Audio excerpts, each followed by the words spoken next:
How's it going, guys? Welcome back to the Black Metal Rebellion. I'm your host, Jesse Morgan, and today we're finally going to do another Jesse Talks Metal episode. This is episode 18, from what I'm aware. It could be 19, but I don't think I've done one after the the other one that I did. But this one is going to be fans versus bands on being underground. Because there's kind of been a bit of a thing lately, not like a lot, but I just kind of noticed it here and there, where a lot of people kind of get up in arms when a band goes from being underground to a little bit more popular. And I kind of want to discuss what the fan side of that is and the band side of that is, and kind of another little saying or accusation that gets kind of thrown around. Now, from the fans' point of view, I think I'm going to start off with they want their bands for the most part to stay underground and maybe only get successful enough to just make a new record or a new EP, because their bands are very coveted and only usually cool if they're esoteric or not well known. If their band gets popular, some fans tend to cry sell out or claim that they're now mainstream garbage, and I guess they fear that their band will evolve and change their sound if they get more popular or get more recognition in the mainstream, or radio play, or a big label gets attached to them, and somehow they'll become less unique or special, and they themselves kind of feel like a little less unique or special because they're now coveted. Favorite band is now no longer underground and obscure, and now everyone starts to like them. So it's like, oh well, if everyone likes this band, I don't like them, and that's kind of in my opinion, a little bit of a silly attitude to have. And I got to admit, I too am a little bit guilty of this every now and then when I'm not using my logical part of my brain, and I'm just kind of basing on just pure emotion and just not really thinking about the actual positive effects of bands getting more recognized and whatnot.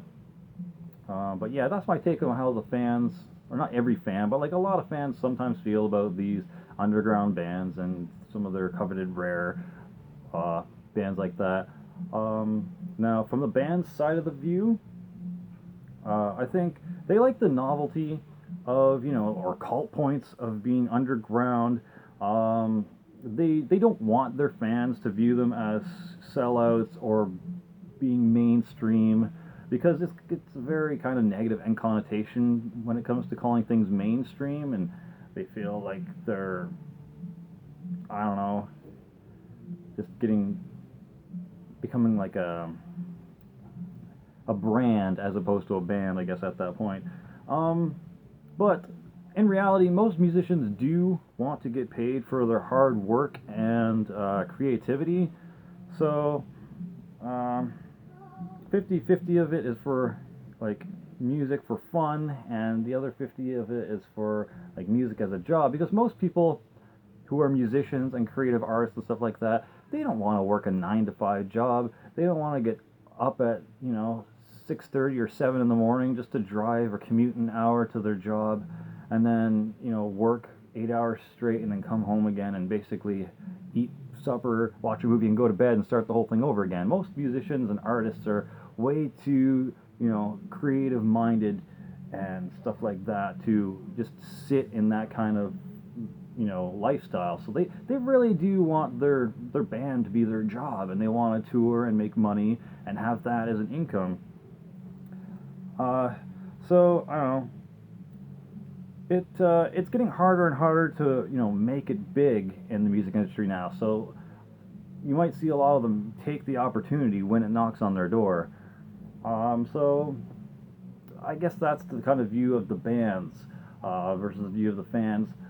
And the last little thing I want to discuss here, before I ramble a bit about this from my side of things, I guess, is I think I first saw this little comment or dig on one of Sean Count Blaggeroth's videos in the comment section. Someone accusingly pointed a finger at Sean and said, "Oh, he's a poser enabler," and that it's a very cringy kind of accusation and term. Um, but it's basically saying he's shedding light on bands who otherwise wouldn't be widely listened to or circulated within the general metal community. Um, and they're basically saying they're giving, or he's giving the uninitiated inner circle band knowledge. So the people who haven't really done the research, haven't really, lived a long time, listening to metal, or the people who are just getting into it, people like myself, or Wyatt, or Sean, or Canyon, and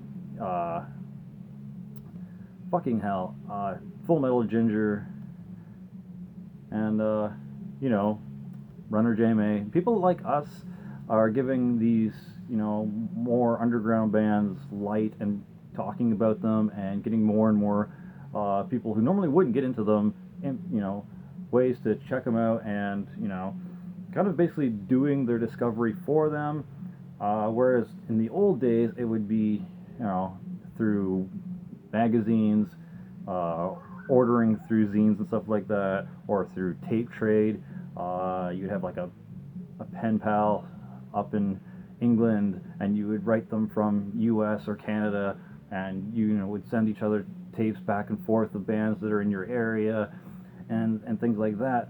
But that's kind of not how things work today anymore. So honestly, calling someone a poser enabler just because you are bringing to light bands that are a little bit more obscure and showing people that aren't, neck deep in metal yet, these bands, is a bit silly, because even the most obscure black metal band or obscure death metal band or whatever, they do want to get recognized for their hard work. They do want to get recognized for their creativity. They do probably want to get paid for their efforts. There would kind of be no point to really making music if no one heard it. Like, if you spent hours and hours and hours, writing and recording your project, or your band, if it's like a full membered band, to what? Just keep it hidden, burn the CD or make the tape or whatever, just like have it amongst the band members themselves and not show anyone? No, that doesn't make any sense. There'd be no reason why any band or any musician would do that. There's just no logic to that. So obviously the bands want some recognition. They want to play in front of a live audience. They want to, or at least share their music for other people to enjoy, because that's why they get into it. They get into it for the fun and the enjoyment of making the music, but they also want to share their talent and their creation with other people, so they too can enjoy it and be proud of what they've made. So yeah, so now we've covered the fans' point of view, we've covered the band's point of view, we've kind of covered this whole poser enabler accusation.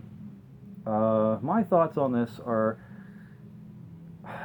one, I can understand why some fans would want their favorite band or their obscure little gem of a band to kind of not be, loved by everyone else, because it does feel kind of personal, and it's your thing that you enjoy, and you don't want to kind of like let that go, because if everyone starts talking about it, you kind of feel like, oh, well, what makes it so special then if everyone's listening to it?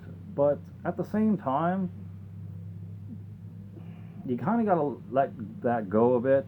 You got to realize that what's best for the band that you enjoy is success, as musicians, some financial success, some recognition for their hard work.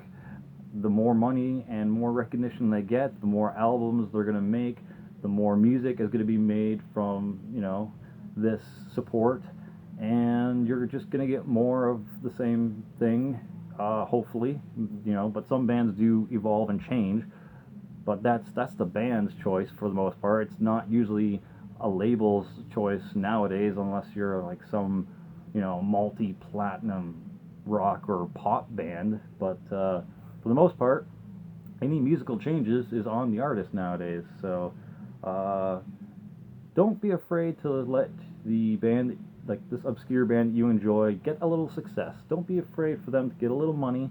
Don't be afraid for other people to start paying attention to them and start investing in them and supporting them as well. Because we all got to make a living. Everything normally comes full circle, and eventually you're going to find a new obscure unique band anyways.